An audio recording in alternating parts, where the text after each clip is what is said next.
Welcome. Latest episode of Double OT. Mark Dondero. Ruthie Polinsky is not with us this week. That's correct. Next week. Okay. So it's like the old times here. Let's start. Pats Chiefs. The big game Thursday night. Season opener. I think we already gave our predictions on New England Nation 11:30 Fox Providence. But what do you got for Thursday? Sundays. Yeah, I have the Patriots winning this game. Do I have them blowing out the Chiefs? Not right away, but I do think that what we saw in Detroit, even after the Julian Edelman injury, during that game with the Lions, Chris Hogan, efficiency, I think that's more of what we're going to see in the regular season. I have all the confidence in the world in the offense. I think the defense will be ready to play. I think that this team is going to handle their business. It's banner night. There's emotion. Gronk, he was saying back on Tuesday that he didn't play last year in the regular season opener. You know, hasn't played much in the in the preseason. So I think he's ready to go. He regrets the way last year ended, being on the sidelines. Right. He'll be ready to go.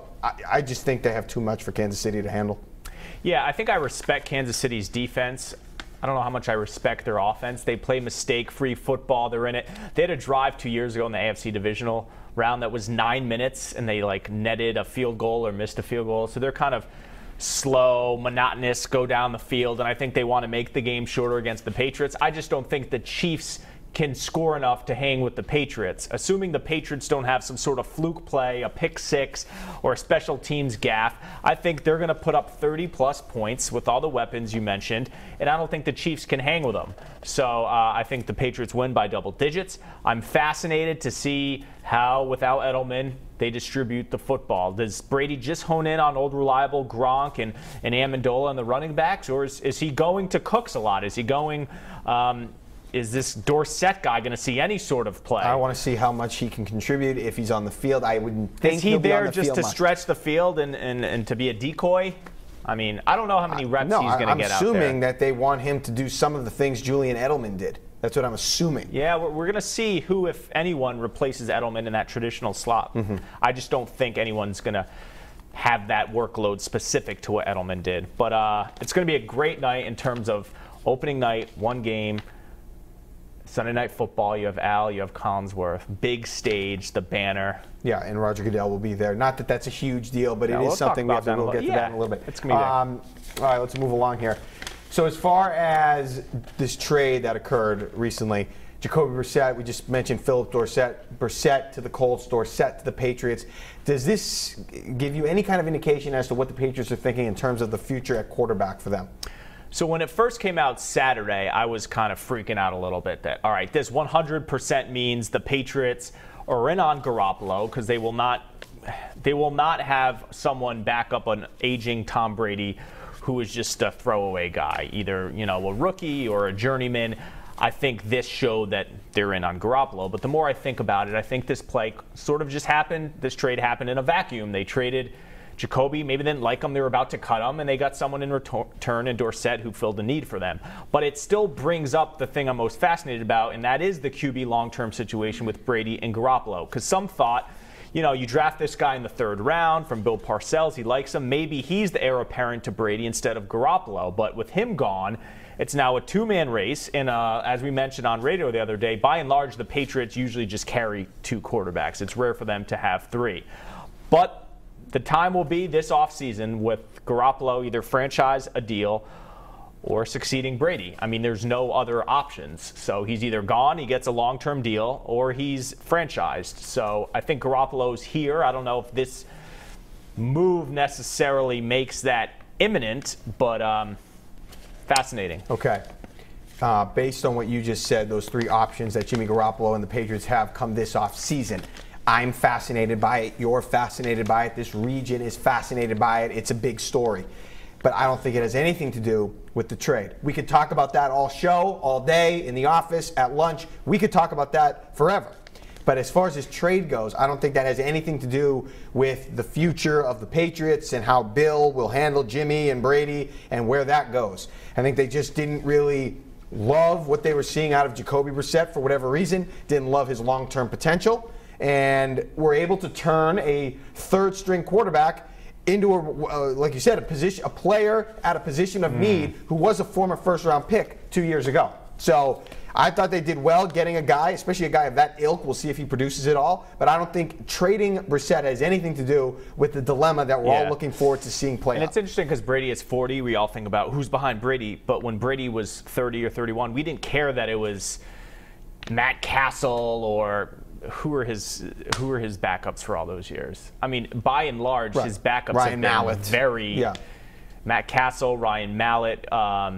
Who was it like Kevin in the O'Connell Super Bowl was a years? guy, I forget. Yeah, none of those guys The were Super Bowl impressive. years, Damon Heward. So back to my original point, if Brady goes down, you want someone with a Super Bowl roster that can keep the train moving. Well, Jimmy G would be that guy, and then they'll get some. But who is it if Jimmy G isn't? Then they're kind of. What do you mean if two quarterbacks get hurt after next year? Well, then we're back to the other conversation, which we don't need to have right now. But Jacoby Brissett leaving, obviously, whatever it happens, they didn't love the prospects of Brissett, so they traded him. End of discussion. We'll talk about the quarterback future later. All right, NFL season upon us. Patriots Super Bowl favorites. The Jets, apparently a 1,000-to-1 odds to make the Super Bowl. I don't think the Jets are going to be in either of our picks. Without the division list in front of you, tally me off your 6 playoff teams and Super Bowl picks. Okay, the 6 playoff teams I have from the AFC will start. Are you talking about AFC, NFC? Sure. Okay. AFC, Patriots. I have the Steelers. Now I don't even remember who I had. I have the Patriots, the Steelers. I have the Titans as a wild card team. I have the Texans winning the South. I have the Chargers as a wild card team. And I have the Raiders. Did I have the Raiders on the radio the other day? Yeah, I had the Raiders. So those are the AFC teams, Titans and Chargers as the wild card. I didn't love the Chargers. I didn't love either of them, to be honest with you. I especially didn't have a ton of confidence in picking the Chargers. That last wild card spot is really up for grabs. In the AFC, yes. Those are my AFC playoff teams. All right. I have pretty similar. I have Patriots in the East. I have the Steelers in the North. In the South, I have the Texans. In the West, I have the Raiders. And I think my 2 wildcard teams are Baltimore and I think I said Denver or Kansas City. I'll say Kansas City. I think you said Denver, but that's fine. Denver, okay. Okay, NFC, I have winning the East, the Giants, the North, the Packers, the West, the Seahawks, the South, the Falcons. I believe in the Falcons. I don't think they'll be hungover from the Super Bowl. And then my wild card teams, Cowboys and Bucks. I think the Bucks, they're kind of a trendy team. I think they're going to be a good team. Jameis Winston could be a good player this year. So yeah, that's the NFC. All right, I have the Cowboys. I have the Falcons in the South. In the North, I have the Packers. And in the West, I have, or the Falcons in the West, excuse me. And then my wild card teams are Carolina and the Giants. My Super Bowl pick, Pats over Packers. What do you have? Pats over Giants, redemption. Redemption, okay. Undefeated. No, that's really hard to do when you don't have it in front of you, like the divisions. Well, we wrote it down the other day, and I had to think about it, yeah. All right, next up. Okay, the other storyline involved with the opening night is the presence of the commissioner. Now, some people aren't as fired up about him being there, don't care as much about him being there, but you got to give the fans a minute because this is the first time he'll be there in an official regular season setting. I mean, I know he was there for the preseason game. That was a little different. So what is your expectation for how these towels that Barstool Sports will be handing out, and how do you expect that to go? Well, I think it's going to be kind of difficult to get the towels. You have to go to these off-site locations to get one. But I think what they're trying to do is you go and you get one and stuff 6 in your pants, and then you give them to your 5 buddies that you're at the game with. I think there'll be a large percentage of the crowd that has them. I think they're going to waive them. And I think the NBC crew, because they're in partnership with the NFL, won't really show it much. Yeah. So it'll be something that on social media has a bigger following than it will on the game telecast. I think there'll be a lot of "F you Roger" chants, a lot of the towel waving. Everyone, as Brady once said, will be getting, what do you say, sauced up? Lubed up. Something Lubed like. up. All right, let me cut you off and ask you another question. How do you think the Patriots feel about this whole thing? I think Robert Kraft just did like a pizza review with Dave Portnoy the other day. So I think they wouldn't say it publicly, but they like the grassroots Patriot Nation. I'm with you. So anyone, I think they're going to tell their security guards, like, if you see one, like, don't take it from the guy unless it's completely blatant. They kind of have to save face in some respects.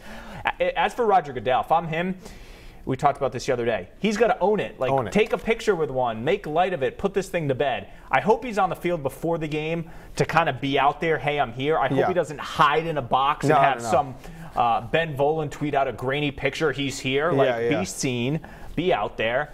And, yeah, we'll see what happens. That's the point I'm going to make, because you just basically said all that needs to be said. If you're Roger Goodell, you own it.